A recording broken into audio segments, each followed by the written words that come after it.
Jamais dans l'histoire des conflits, tant de gens n'ont dû autant à si peu. Quand il était Premier ministre de l'Angleterre, Winston Churchill a dit ces mots dans un célèbre discours en 1940.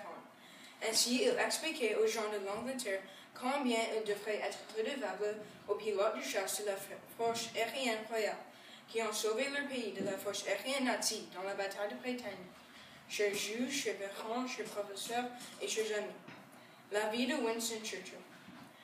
Churchill est né dans une famille noble en 1874. Ses parents étaient accaparés par leur vie politique. Il a été donc élevé par sa nourrice, qu'il traitait comme sa propre mère. Churchill était très intelligent, mais il était aussi un étudiant rebelle, qui n'avait pas de très bons résultats à l'école. Plus tard, il a rejoint l'armée britannique et il est allé au Collège militaire royal, où il a fait mieux dans ses études. Au cours de son service dans l'armée, Churchill a combattu dans les guerres en Inde, l'Afrique du Sud et au Soudan. Ensuite, il a quitté l'armée pour devenir un correspondant de guerre. Il a écrit des articles au sujet de ses expériences. Pendant une guerre en Afrique, il a été capturé par l'ennemi.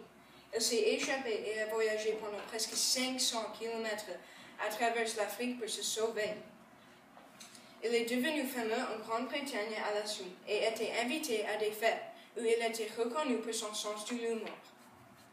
Pendant une des fêtes, une femme riche qui n'était pas d'accord avec une opinion de Churchill lui a dit « Monsieur, si j'étais votre époux, je mettrais du poison dans votre café. » Et Churchill a répondu « Madame, si j'étais votre mari, je le boirais. » En 1940, Winston est devenu Premier ministre. Il a inspiré son peuple en refusant de se rendre aux nazis, malgré les nombreuses attaques de l'armée allemande. Churchill a refusé de quitter Londres pendant cette période dangereuse et a fait des discours inspirants au peuple britannique. Il est devenu fameux pour dire ces lignes. Nous lutterons sur les plages, nous lutterons sur les terrains de débarquement, nous lutterons dans les champs et les rues, nous ne renoncerons jamais. Churchill fut Premier ministre jusqu'à la fin de la Deuxième Guerre mondiale et a pris sa retraite de la politique 10 ans plus tard. Il est mort des causes naturelles en 1965. Ses funérailles ont été une des plus grandes réunions de croix et présidents dans l'histoire. Un sondage effectué en 2002 a nommé Churchill comme le plus grand Britannique de tous les temps.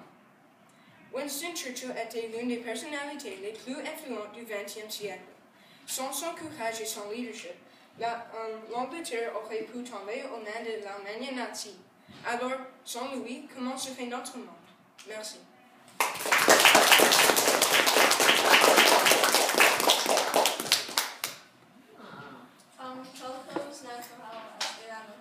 Il est mort c'est un problème avec ta cerveau. C'est appelé un stroke en anglais, mais c'est comme SAV ou quelque chose en français.